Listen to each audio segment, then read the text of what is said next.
안녕하세요. 대전의 지포스나입니다. 영상 초반에 먼저 안내 말씀드리겠습니다. 제 유튜브 채널을 보시면서 어떤 댓글을 다시고 무엇을 어떤 증상에 대해서 올리면 그에 대해서 내가 이런데 뭘 고치면 되냐 이렇게 물어보시는 경우가 있는데요. 저는 제가 그 영상을 올려드린 취지는 이걸 참고로 하셔서 이런 쪽에 문제가 있을 수 있으니 정비소에 가셔서 이걸 참고로 하셔갖고 정비에 도움이 되시라고 올려드리는 내용이거든요. 근데 댓글로 다시는 분들은 내가 이렇게 증상이 이런데 이렇게 하니 뭘 고치면 되냐 어떤 정답을 요구를 하십니다. 굉장히 조심하고 또 무서워하는 게 바로 그 부분인데요. 제가 보지 않고 어떤 거를 얘기를 하는 거에 대해서 굉장히 문제가 많았던 적이 있기 때문에 지금은 제가 확인하지 않은 사항에 대해서는 답변을 드리지 않습니다. 증상이 비슷하다고 하더라도 원인은 여러 가지가 있을 수 있고요. 그리고 제가 말씀드리는 내용이 정답이 아닌 경우도 상당히 많습니다. 제가 보지 않고 진단하지 않고 이거 고치세요 이렇게 하면 됩니다. 이거 고쳤습니다. 맞을 수도 있겠지만 틀릴 수도 있습니다. 그렇기 때문에 제가 확실하지 않은 내용이나 제가 확인하지 않은 차량에 대해서는 따로 답변을 드리지 않으니 이 점을 참고하셔서 제 영상은 참고용으로만 봐주시면 좋겠습니다. 오늘의 주제 메인으로 넘어갈게요. 지퍼 렉스턴 초기 모델과 렉스턴 스포츠 HID 타입만 해당되는 내용입니다. 자, 지퍼 렉스턴 그 다음에 렉스턴 스포츠 어떻게 바뀌었나요? 헤드램프가 네, HID에서 LED로 넘어왔습니다.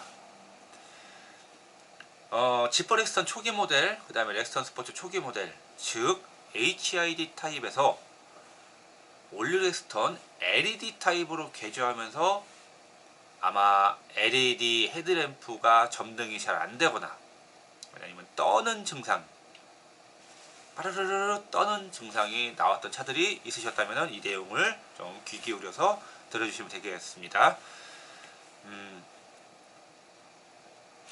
그 원인은 찾았어요. 정확하게 왜 그런 증상이 나왔는지, 왜 HID에서 LED로 넘어가서 그런 이상 증상이 나왔는지, 그거에 대해서 정답을 드리자면 바로 전원 공급의 문제입니다.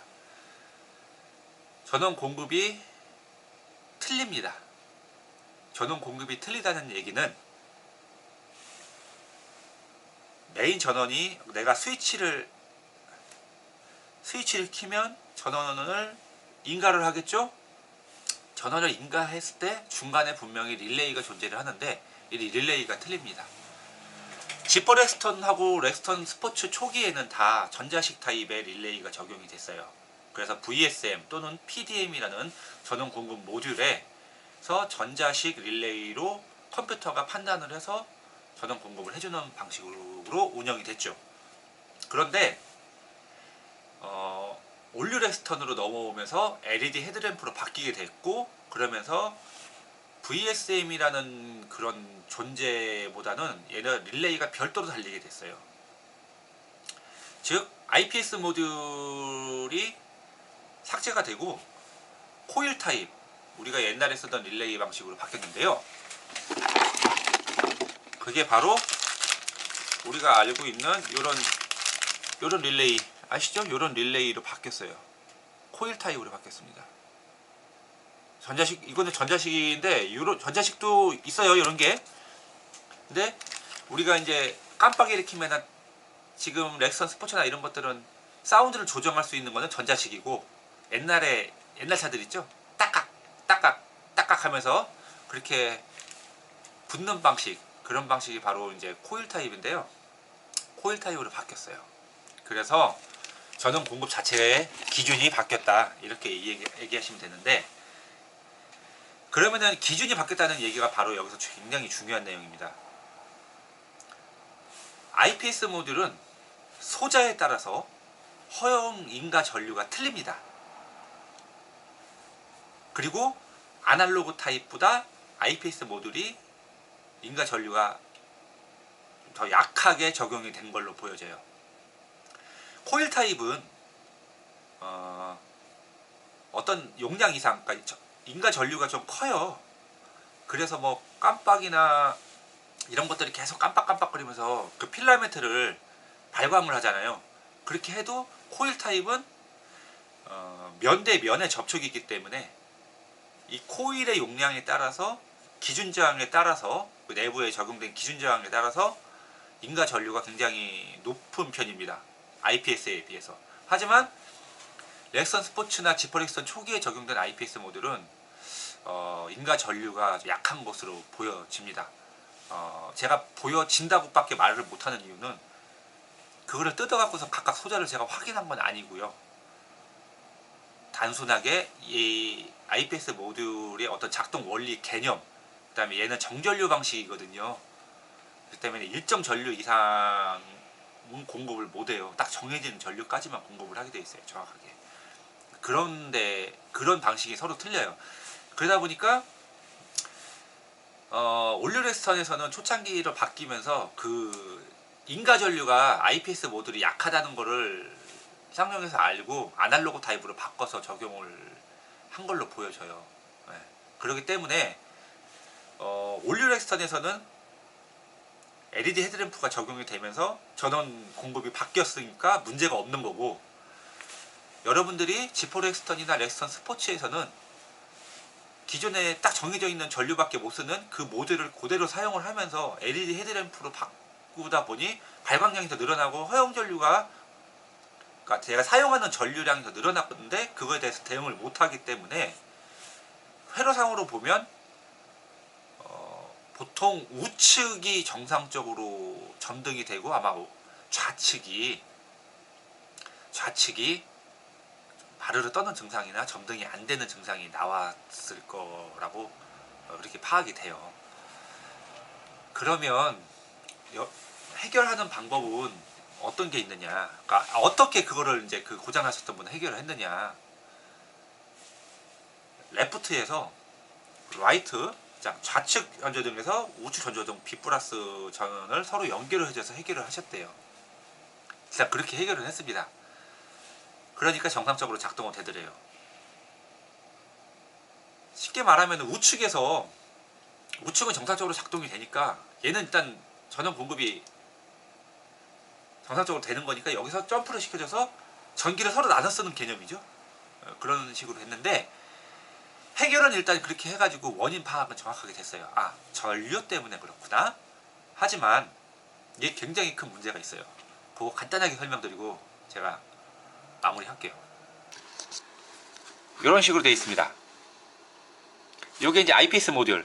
자, VSM이라는 일종의 그 실내 정신 박스고요. MCU라고 해서 일종의 소형 컴퓨터가 내장이 되어 있고 신호를 받으면 이 MCU가 판단을 해서 B 플러스 전원을 인가를 해주는 방식인데,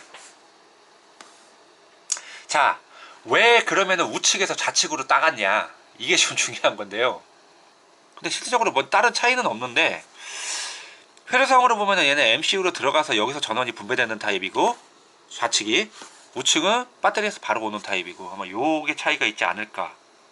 그리고 좌측은 MCU에 전원 공급이 되는 거 중간에서 따갔거든요. 그러니까 요게 이제 전원이 이렇게 해서 전류가 좀 딸리는 게 아닌가, 그러니까 배선에 문제가 있는 게 아닌가 지금 그렇게 생각이 들어요. 그래서 이제 그걸 해결하신 분이 우측에서 좌측으로 이렇게 넘어간 거죠. 이렇게 넘어간 겁니다. B 플러스 전원을 우측에서 이렇게 중간에 따서 넘어갔다는 건데, 일단 이렇게 해결을 하셨다는 거예요. 과연 그럼 이렇게 하는 게 정답일까? 아니에요. 이거 조금 불안하죠. 일단은 이렇게 되면은 무슨 문제가 있냐면, 좌측이든 우측이든 전조등에 문제가 생겼다. 그러면은 두 개 다 사망할 확률이 있고요. 또 독립된 전원 그 릴레이에서 어떻게 보면 B 플러스가 서로 합쳐지면서 연결이 되면서 릴레이 좌우의 독립적인 부분이 이제 의미가 없어지는 거거든요. 그러면 어떻게 되겠습니까? 역전류, 서지가 이런 게 발생하면 MCU 자체가 그냥 다 타버릴 수가 있어요. 기존에 같은 경우는 IPS 모듈이 정전류로 해서 일정 전류만 공급해주는 방식이고, 어떤 문제가 생기면 IPS 모듈은 전원을 자동으로 차단시키게 돼 있거든요. 그래서 MCU를 보호해주고 정신박스를 보호해주는 역할을 해주는데, 이렇게 중간에 좌우로 비플러스 전원이 서로 연결돼서 좌우의 릴레이 IPS 모듈이 좌우에 서로 간에 간섭을 주게 되면